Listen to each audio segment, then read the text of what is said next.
예, 오늘 제목은 혼돈에서 질서로 라는 제목으로 욥기서 38장 1절에서 18절 말씀을 가지고 함께 나눠보도록 하겠습니다. 우리가 사는 인생은 혼돈 그 자체입니다. 왜냐하면 우리가 우리의 미래를 모르기 때문입니다. 그래서 우리는 그냥 그날을 살아갈 뿐입니다. 우리가 아무리 의롭다 한들 우리가 죽어버리면 어떤 의미가 있을까요? 혹자는 후세대에 좋은 유산을 물려줬다라고 생각하는 사람도 있습니다. 그런데 후세대가 기억해 준들 또한 무슨 의미가 있을까요? 호랑이는 죽어서 가죽을 남기고 사람은 죽어서 이름을 남긴다고들 합니다. 그러나 그 이름을 남겨서 어쩌자는 것일까요? 후세대에 기여를 했다고요? 그런데 그 기여가 이 세상이 없어진다면 무슨 의미가 있을까요? 이렇듯 우리의 존재를 기억해 줄 이는, 증명해 줄 이는 그 무엇은 아무것도 없다는 것입니다. 그러므로 우리의 인생은 혼돈 그 자체라는 것입니다. 그러므로 우리 스스로는 결론을 내릴 수가 없다는 것입니다. 그러나 그러한 혼돈 속에 질서를 세우신 분이 계시다라는 것입니다. 그분은 어느 누구의 증인을 내세우지 않아도 되는 스스로 계신 창조주이신 하나님이시라는 것입니다. 그분은 우리를 사랑하셔서 하늘 영광을 버리시고 이 땅에 친히 내려오셔서 우리와 함께 하시는 예수님이시라는 것입니다. 오늘 본문을 통해서 살펴보도록 하겠습니다. 그동안 1장에서 37장까지에서 기나긴 욥의 세 친구들과의 논쟁과 그것을 지켜본 엘리후의 잘난 체를 우리 모두는 지켜보았습니다. 그러나 어느 누구도 정답을 말하지 못했습니다. 옳은 말이기는 한데 마음에 와 닿지 않는 말들이었습니다. 종교적 잣대와 외식만 난무했습니다. 그래서 욥도 수긍하지 않았습니다. 혼돈의 상태이었습니다. 그러면 욥기의 결론 부분에서는 무엇을 말하려는 것일까요? 그리고 까닭없는 욥의 고난에 대해 우리는 어떠한 결론에 도달해야 할까요? 그래서 이제 드디어 하나님이 나타나십니다. 그리고 욥에게 말씀해 주십니다. 1절부터 보면은 그때에 여호와께서 폭풍 가운데에서 욥에게 말씀하여 이르시되 무지한 말로 생각을 어둡게 하는 자가 누구냐? 너는 대장부처럼 허리를 묶고 내가 내게 묻는 것을 대답할지니라. 이렇게 말씀하고 있습니다. 욥은 까닭없는 고난에 대해 하나님께 질문을 했는데 그 질문에는 대답하지 않으시고 오히려 욥에게 질문을 하십니다. 2절을 세번역 성경으로 보면은 내가 누구이기에 무지하고 헛된 말로 내 지혜를 의심하느냐 이렇게 해석하고 있습니다. 먼저 내가 누구이기에입니다. 욥은 누구입니까? 하나님이 지으신 자입니다. 피조물입니다. 그런데 진흙이 창조주에게 묻는 것입니다. 이 까닭없는 고통은 무엇입니까? 라고 묻는 것입니다. 그러나 우리의 존재 자체를 안다면 이러한 질문을 할 수가 없겠지요. 그런데 욥은 그 사실을 망각하고 있는 것입니다. 그리고 욥의 세 친구들은 어줍지 않은 지식으로 욥의 죄 때문에 그렇다고 말하고 있습니다. 엘리후도 당돌하게 자신이 하나님이나 된 듯이 말하고 있습니다. 그리고 닥치고 들으라고 합니다. 그리고 회개하라고 합니다. 그러나 그 어떤 충고도 욥에게도 우리에게도 답이 되지 못했습니다. 그런데 그들이 만약 욥기 1장과 2장을 보았더라면 그러한 말을 하지 못했을 것입니다. 1장과 2장에서 욥은 하나님이 인정한 의로운 사람이라고 정의하고 있기 때문입니다. 그런데 사탄이 시기해서 그러면 욥의 의로움을 시험해 보라. 그러나 욥은 결코 너의 시험에 넘어가지 않을 것이다라고 해서 시작을 한 게임이기 때문입니다. 그런데 욥의 세 친구들과 엘리후는 그것을 보지 못했기 때문에 자신의 지식으로 욥을 정죄하고 답을 주려고 했던 것입니다. 사실 우리도 하나님의 뜻을 잘 모릅니다. 그러므로 우리도 어느 누구를 판단하고 정죄해서는 안 될 줄로 믿습니다. 그런데 우리도 무수히 많은 그러한 실수를 범하고 있다는 것입니다. 그렇다고 우리 자체를 그냥 영혼이 없는 꼭두각시로 로봇으로 매도하려고 하는 것은 아닙니다. 왜냐하면 하나님은 우리를 당신의 자녀로 친구로 자신의 독생자를 주시기까지 사랑하는 인격체로 여겨주셨기 때문입니다. 그러나 우리는 우리의 존재 자체를 분명히 짚고 넘어가야 할 필요가 있다는 말입니다. 주제 파악을 정확히 해야 한다는 말입니다. 그래야 답이 나오니까 말입니다. 우리의 존재는 정확히 말해서 인격체이지만 피조물입니다. 사실 하나님 마음대로 할 수 있는 존재들이라는 것입니다. 그러므로 우리는 하나님께 대해 그 어떤 이유를 달 수 없는 존재라는 것입니다. 이것이 신앙의 시작입니다. 출발점입니다. 그런데 그 출발점이 잘못되면 모든 것이 혼돈 상태가 된다는 것입니다. 그러면 욥의 세 친구들처럼 내가 죄를 지어서 이러한 고난을 받는다 이렇게 결론을 내린다는 것입니다. 그리고 모든 것을 뿌린 대로 거둔다는 인과응보의 법칙으로 세상적인 방법으로 인본주의적인 방법으로 결론 짓는다는 것입니다. 그리고 의인인 욥까지도 그까지 모르겠다고 하면서 하나님께 답을 내놓으라고 탄식을 하게 된다는 것입니다. 그러나 하나님은 그것을 무지하고 헛된 말이라고 말씀하십니다. 하나님의 지혜를 의심한다고 생각하신다는 것입니다. 그러므로 피조물인 우리는 하나님의 절대 주권을 온전히 인정해야 할 것입니다. 그리고 절대 순종해야 할 것입니다. 저와 여러분은 누구이십니까? 그리고 고난에 대해 어떻게 접근하고 계십니까? 4절 내가 땅에 기초를 놓을 때에 네가 어디 있었느냐? 네가 깨달아 알았거든 말할지니라. 누가 그것의 도량법을 정하였는지 누가 구주를 그 위에 띄었는지 네가 아느냐? 그것의 주추는 무엇 위에 세웠으며 그 모퉁이 돌을 누가 놓았느냐? 그때의 새벽벌들이 기뻐 노래하며 하나님의 아들들이 다 기뻐 소리를 질렀느니라. 이렇게 말씀하고 있습니다. 세번역 성경으로 보면은 내가 땅에 기초를 놓을 때 내가 거기에 있기라도 하였느냐? 네가 그처럼 많이 알면 내 물음에 대답해 보아라. 누가 이 땅을 설계하였는지 너는 아느냐? 누가 그 위에 측량줄을 띄었는지 너는 아느냐?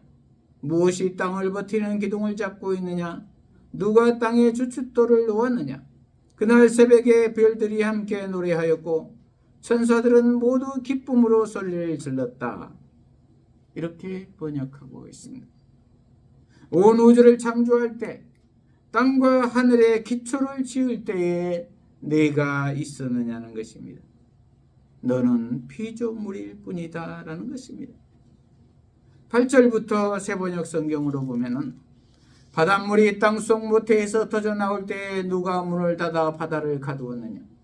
구름으로 바다를 덮고 흑암으로 바다를 감싼 것은 바로 나다. 바다가 넘지 못하게 금을 그어놓고 바다를 가두고 문빗장을 지른 것은 바로 나다.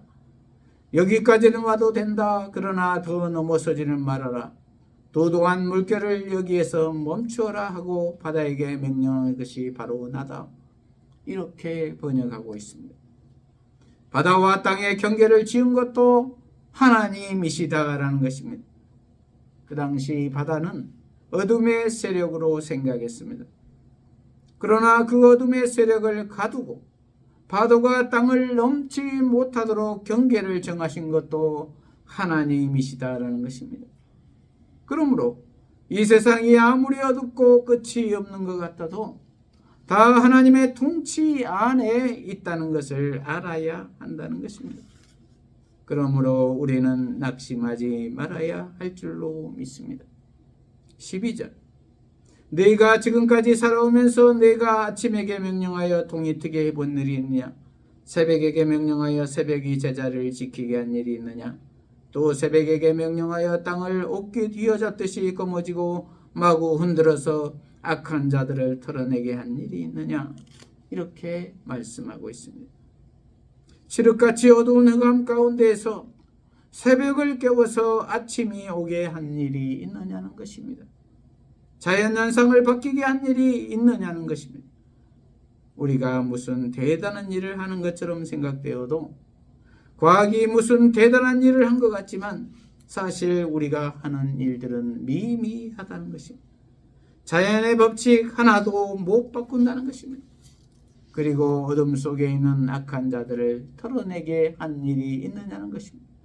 악을 영원히 소멸하게 한 적이 있느냐라는 것입니다. 못한다는 것입니다. 그건 역시 하나님의 주권 하에 있다는 것입니다. 14절.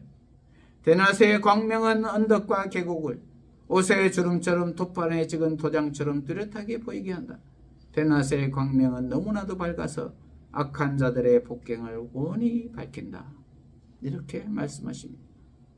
하나님이 밝히신 대낮 같은 광명 앞에서는 악인들이 숨을 곳이 없다는 것입니다.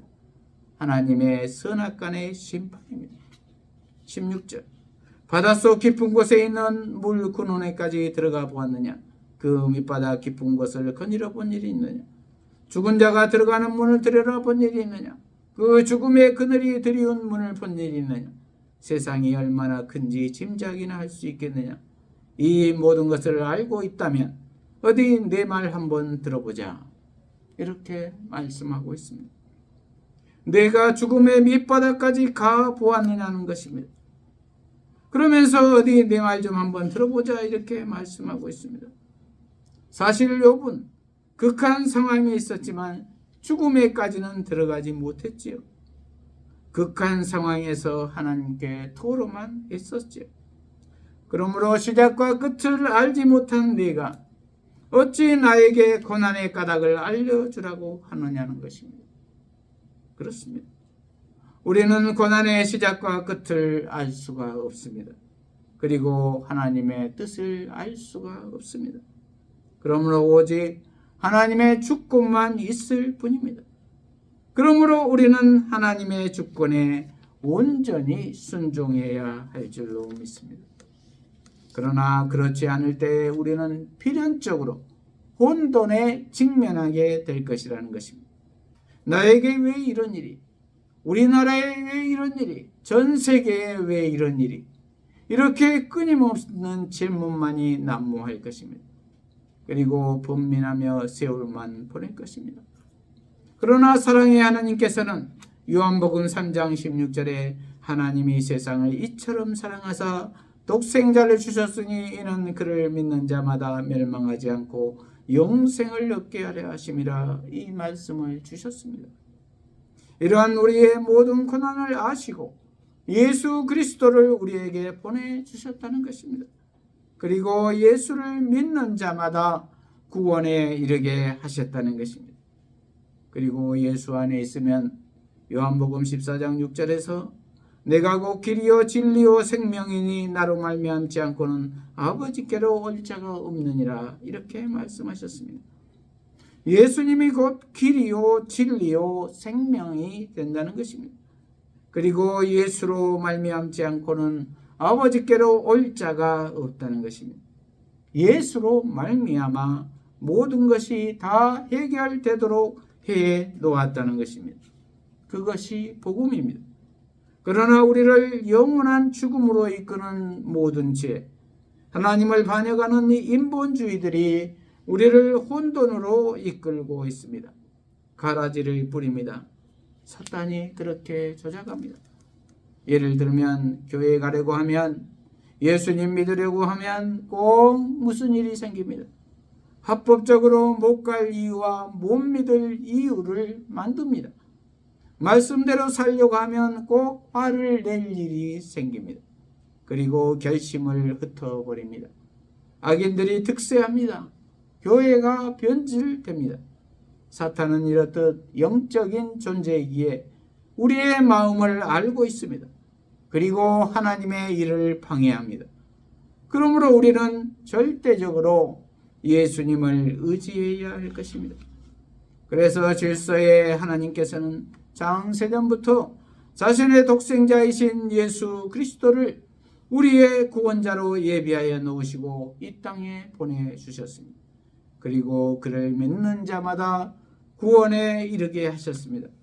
그러므로 우리는 혼돈에서 벗어나기 위해서는 필연적으로 사탄의 술수에 넘어가지 않고 결단하여 예수 그리스도를 나의 구주로 영접해야 할 줄로 믿습니다. 그리고 성령님 안에 거해야 할 줄로 믿습니다. 그럴 때 하나님의 창조는 우리를 통해서 계속되어질 것입니다.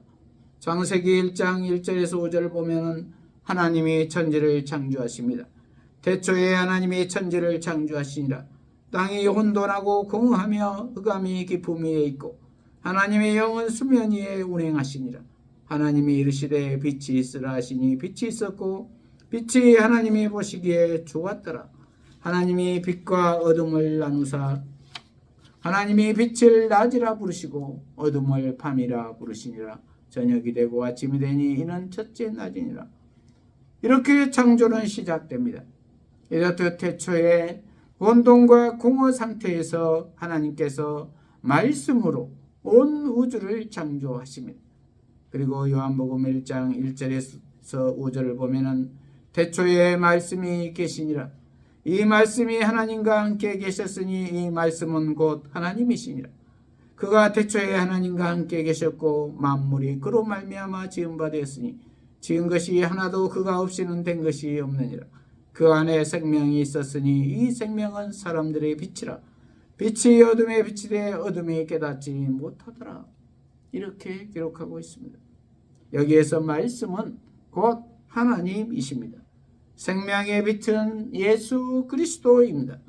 예수 그리스도의 말씀으로 새 창조가 계속되어진다는 것입니다. 혼돈에서 질서로 이어진다는 것입니다. 말씀을 마무리합니다. 저와 여러분은 질서 안에 있으십니까? 혼돈 가운데에 있으십니까? 저와 여러분의 주인은 누구이십니까? 오직 예수 그리스도이어야 할 것입니다. 오직 말씀이어야 할 것입니다. 그럴 때 혼돈에서 질서로 우리의 삶이 바뀌게 될 것입니다. 이러한 은혜를 입는 우리 모두가 되시기를 축복합니다. 기도하시겠습니다. 하나님 아버지, 오늘 혼돈에서 질서로라는 제목으로 깨닫게 하시니 감사합니다. 우리 모두가 예수 그리스도를 구주로 영접하여 성령님 안에 거함으로 말씀 안에 거함으로 질서의 삶을 살게 하여 주시옵소서. 예수님 이름으로 기도합니다. 아멘.